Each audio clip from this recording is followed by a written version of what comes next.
Welcome back. And as was mentioned earlier in the show, our final segment for today is looking at breaking barriers, and we're talking about children with disabilities.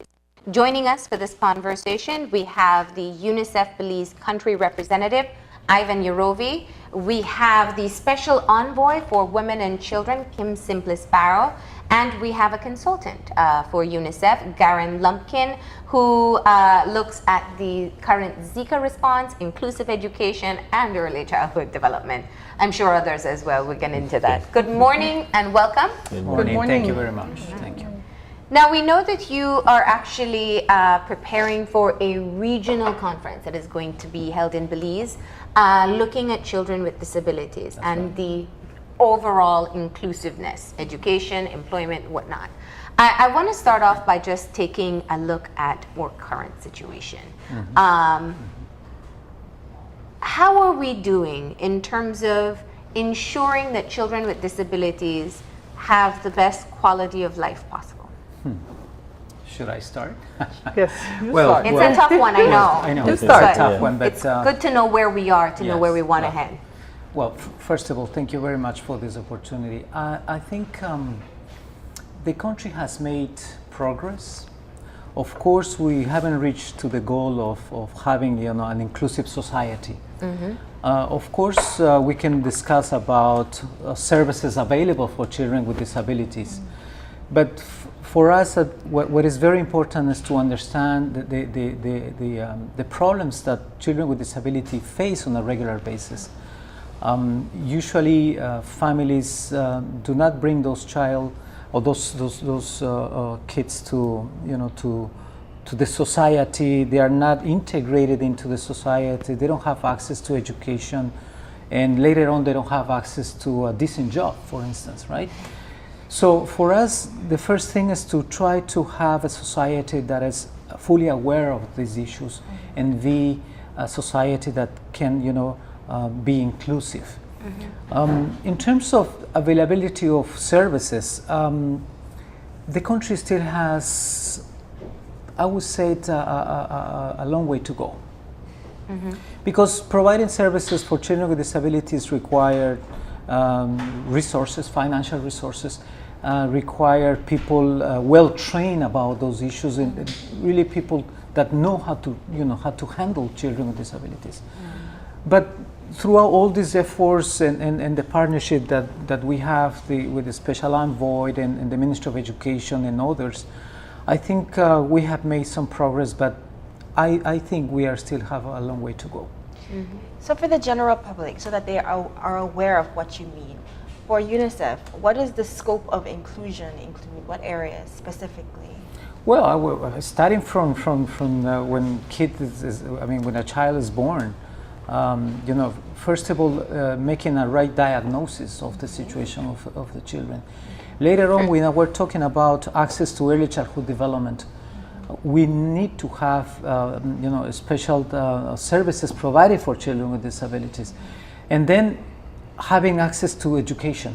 I mean, children with disabilities do have the right to go to school. Of course, the school system is not well prepared for that, right? We have good examples of schools being, open and able to handle children with disabilities. Stella Maris, for instance, is one of those schools. And then the challenge of transitioning to secondary school and later on to tertiary school. So it's a long way to go that the country needs to be prepared for that, to be able to handle that. We have good examples of Belizean kids going all the way to college. It's been very difficult. It's been very difficult, and we don't want to have just one child, accessing tertiary education or going to college. We would like to see all the kids going through this process, the education system. Yeah.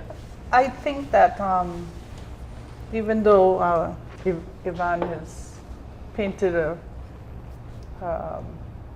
acceptable, let's put it that way, picture of our children with disabilities, I must say we have really come far, considering what we have today. I think Ivan, when we were talking a little earlier, he said one of his first events was the presentation of the situational analysis in Belize on children with disabilities.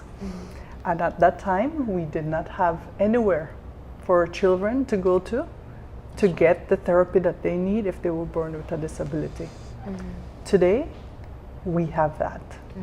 Today, we have more people advocating for children with disabilities to go to school. Today, we have companies who recognize children with disabilities who need to be in school and have offered them scholarships. And we can't overlook that. Yeah. And we need to use those examples to say it can happen and that it is possible. So for me, I think that it is important that we all look at what it is that we are doing to improve the lives of children with disabilities, to ensure that we live in an inclusive society, to ensure that our teachers, our administrators, the company management, everyone is sensitized. Yeah. And I think that is actually a part of what this conference will do. You'll look at best practices, see what's working, and of course, tap into some of those areas that you know to be a concern.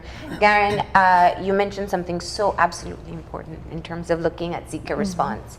And yes, we have spoken so much about Zika, but I think the fundamental fear that people have is not about getting ill for a week with a cough and a rash.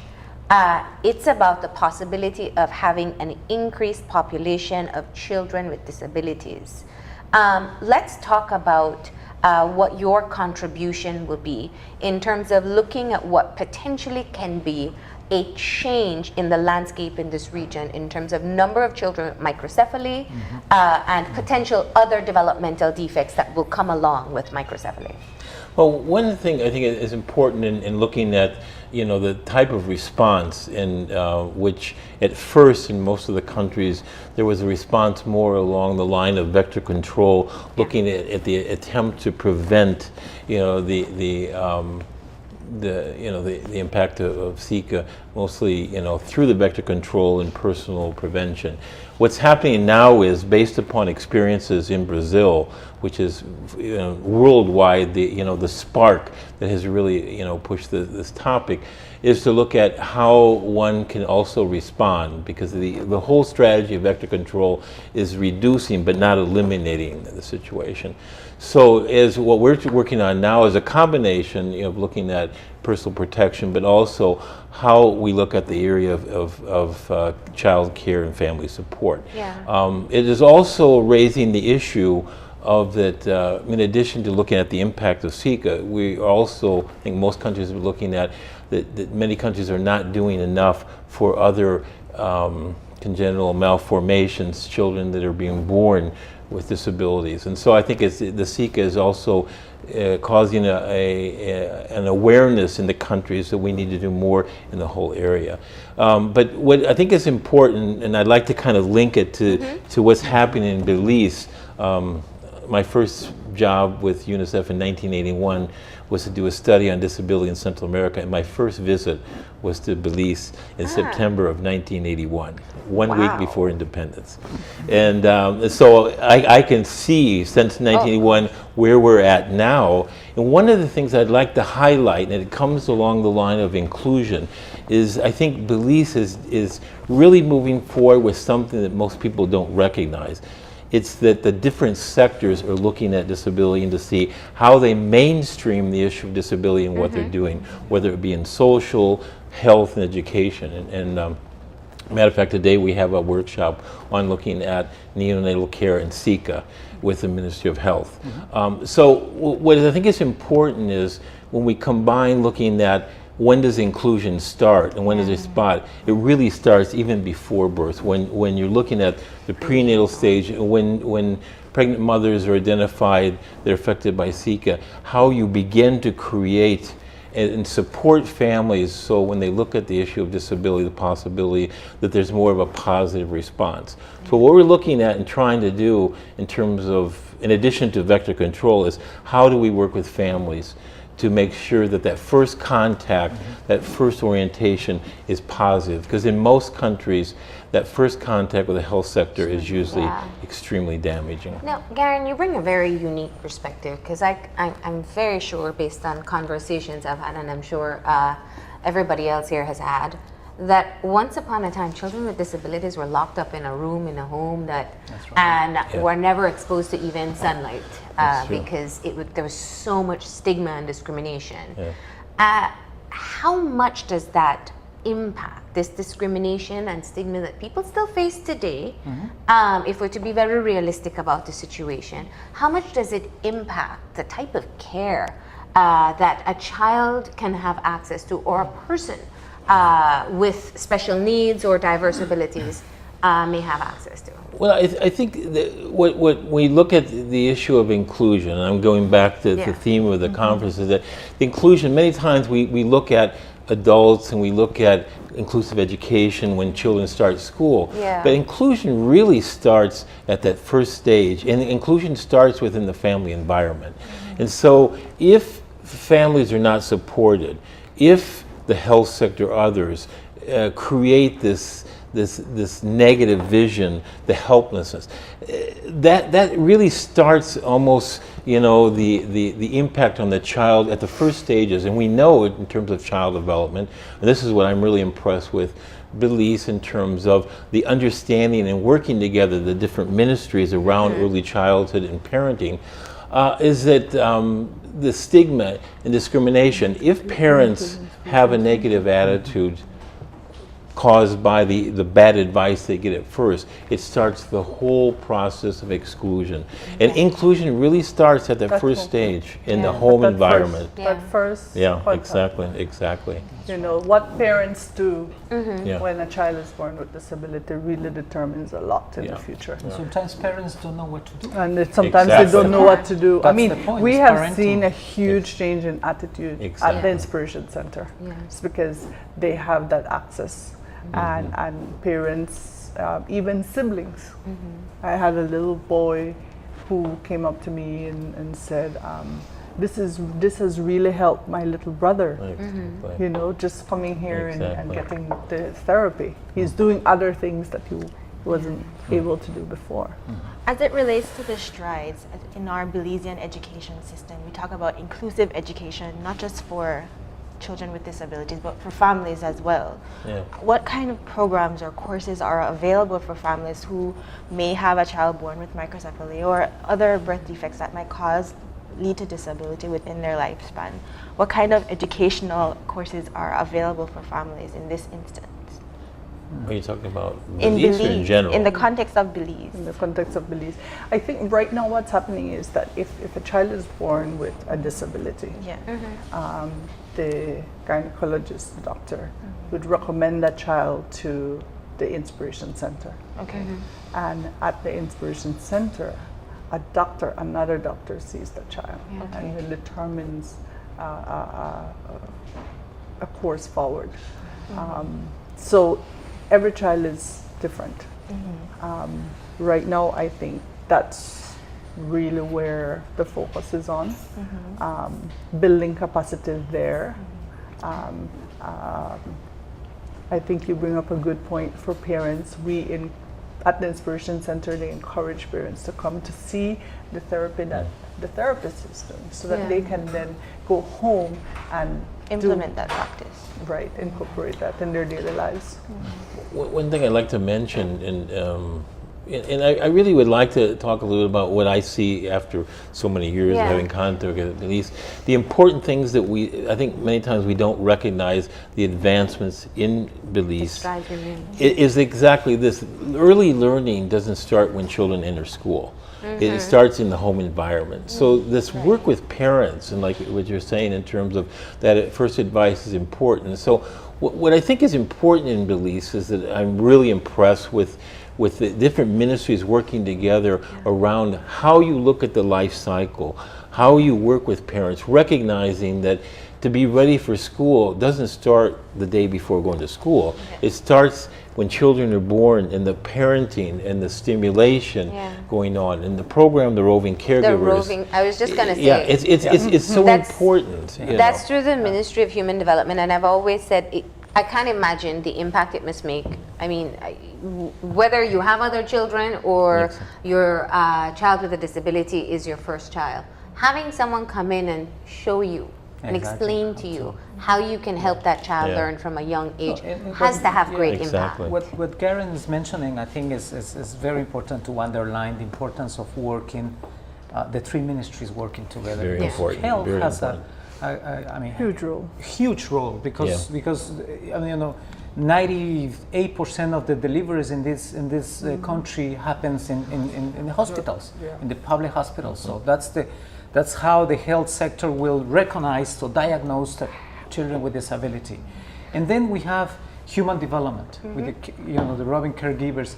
But additionally to that, one of the criteria for the BOOST program is precisely families that have a children or child with disability.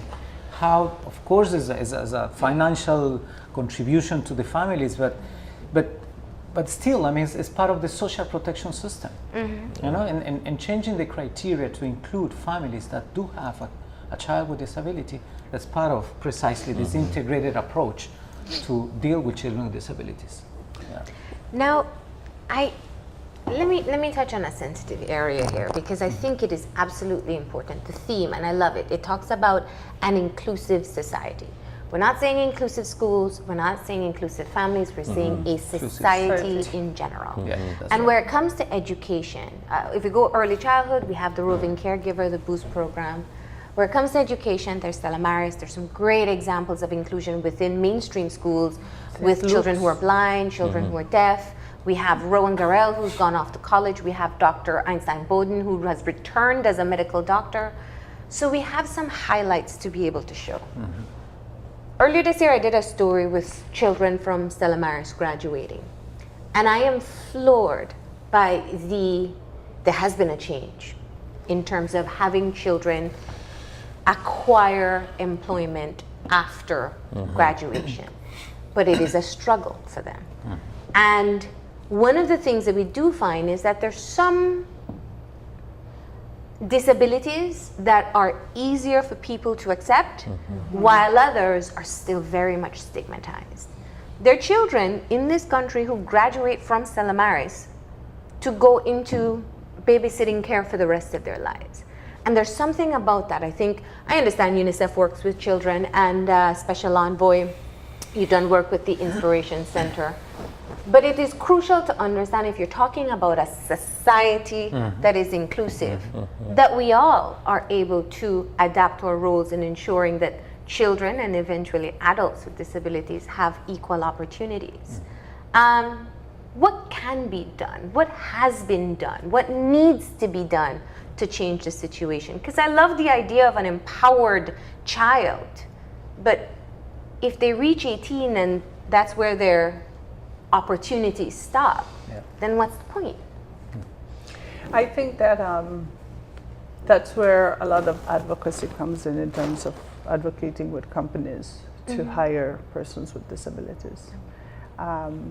I do believe that there has to be some sort of helping persons with disabilities put together their resume, sort of guide them, and that's, you do that all the time. So I think the advocacy has to continue, that to really and truly be an inclusive society, it transcends just education. It has to go into the workforce, and we have to see them in the workforce. So again, I guess, the advocacy continues. Well, one of the things, going back to the early childhood linked to education, linked to adolescence, is that when we talk about education, I think many times we look at more of the academic and that. But part of the issue in early childhood, starting with early childhood and going through and connecting the dots, is that inclusion also requires working with children in terms of self-regulation, in terms of social skills, in terms of communication. And so if you don't work on that, even if you provide them the academic background, but yet you're not preparing them to be empowered, the communication, understanding. It's difficult. Just to give you an example, when I worked in California in an early intervention program, in the school I worked at, there was for young adults, and they were training, they were preparing them. During the summer, because we as teachers didn't make much money, I worked in a cannery, canning fruit in California, and next to me there were 2 students from the same school. And they went like 2 weeks and they didn't continue. And it wasn't because they couldn't do the work. It was nobody trained them in the social skills, communication skills. And that has to start in the family. I mean, you can't wait and expect the education system to fill in. So that's what I'm saying. A lot of things we look at that are important in inclusion, both from the child, is that they have the skills like communication, social skills. Yeah. You know? When you look at inclusive society, and Marleni talked about, after turning 18, I used to work in London with an NGO that advocates for high-functioning persons with disabilities to, be integrated into education, university, having employment. What are the strides that Belize needs to make in terms of having not only the public sector, but the private sector buy into this idea of what it means to be inclusive? The issue of, we have to continue advocating and working with them. They will have to realize that everyone plays a role. The private sector is, we need to engage with the private sector, we need to talk to them, but then on the other side we have to prepare children with disabilities or young adults with disabilities for the workforce. But definitely the private sector plays a major role, and we have to insist and we have to see, they need to see the benefits. It's a social acceptance too. Of course. I've heard from businesses, oh well, my customers won't like if my bag boy or person who opens the door has a disability. Yeah, it's the And then discrimination, the whole it's issue not of so much the private discrimination. sector as much as us as a society society. that needs to change. But we as a society need to, need to step up. course. And we need to speak out too, because it's unacceptable. Even when it comes to living conditions, having these children with disabilities grow up and maybe live in a community where they can function on their own, where they don't have to have a carer or maybe just a support worker that comes in once in a while. And that's why the occupational therapy is so very important. And that's one of the services that is provided at the Inspiration Center. So, but just to go over quickly the rundown of the disability conference. So we hope that, well, I suppose, and I didn't want to take it into a down point because there is a lot to celebrate. Let me not take away from that. But there are areas and gaps that have been identified, and I had to bring it up because that story was very hard to do, and I hope that it's a part of your conference from this point forward.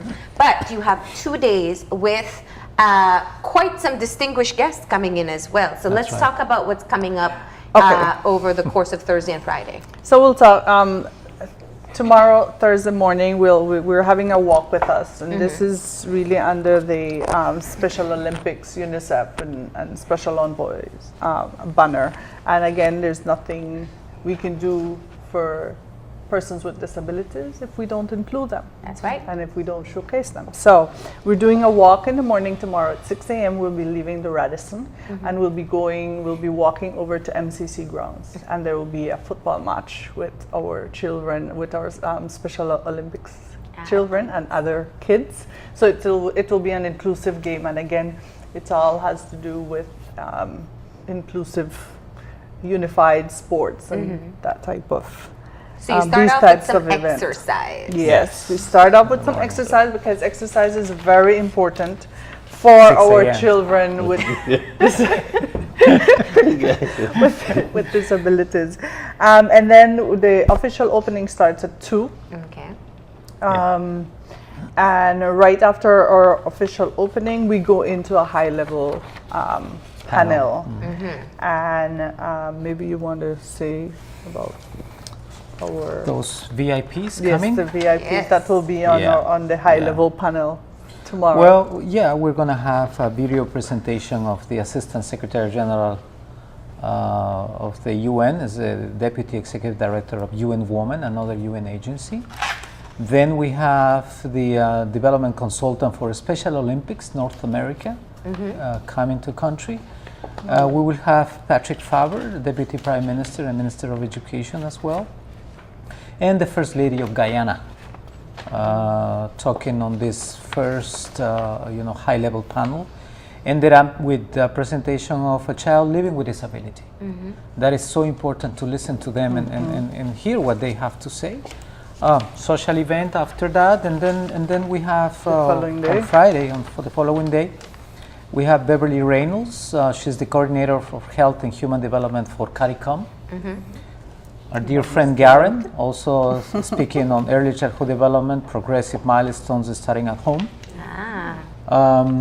Then we have a cross-sectoral approach with the importance of having, an integrated services available. And then we have David Lee Cox, CEO in the Ministry of Education. Liani Arthurs from Ministry of Human Development. And then we have a consultant coming from Costa Rica, Gerardo Quiroz. He was in charge of implementing a project that deals with children with disabilities in emergency situations. Very relevant for our context. Hurricane season, emergencies, etc., etc. After lunch, we're going to have an expert from Barrow, Washington, talking about Zika and its impact. Garren has been talking about that. And the final plenary session, we're going to have a presenter from St. Lucia. What else? We have a presenter. A parent with a child with disability. Exactly. Thank you. And we will end it off with some sort of a roadmap and call to action that Ms. Simplis Barrow is going to do in the final session of the event. So experts from different countries, from Central America, from the region, from the Caribbean, sharing with us experiences and best practices on how to be an inclusive society, how to provide services for children. What is your hope in terms of what the objectives of this particular conference will mean? I think one of the things, and we touched on it earlier, is again trying to get our children with disabilities who are graduating from high school into the workforce. And I think that will be one of the major things. Again, the Zika virus, how will it affect it? It might not be right now, but it will affect us later on. And how do we deal with it? How do we build capacity at the center, at the Inspiration Center that we have? Because it won't go away. It won't go away. So we just have to be prepared. All right. Is the conference open to the public? Yes, it is open to the public. Everyone is invited to come and be a part of it and participate. You can come and walk with us on tomorrow morning at 6 a.m. It's at the Radisson, right? It's at the Radisson. So you jump to the afternoon session. The show starts at 6:30. It's very difficult, but I think it's a great opportunity for people to go out and show their support of people who live very different lives from us, but of course should be included in all aspects of society. This is a great opportunity to be able to learn how other countries in the region are coping, other organizations are functioning, and to share our experience as well as to what we're getting right, and hopefully make the lives of children better. That's right. Okay. Well, I want to say thank you for joining us. No, thank you for having us. Thank you. Thank and you. best so much. of luck over the next 2 days. Thank you. Thank you. Very much. We're going to go ahead and take that final break. When we come back, we'll have our wrap up, so stay tuned.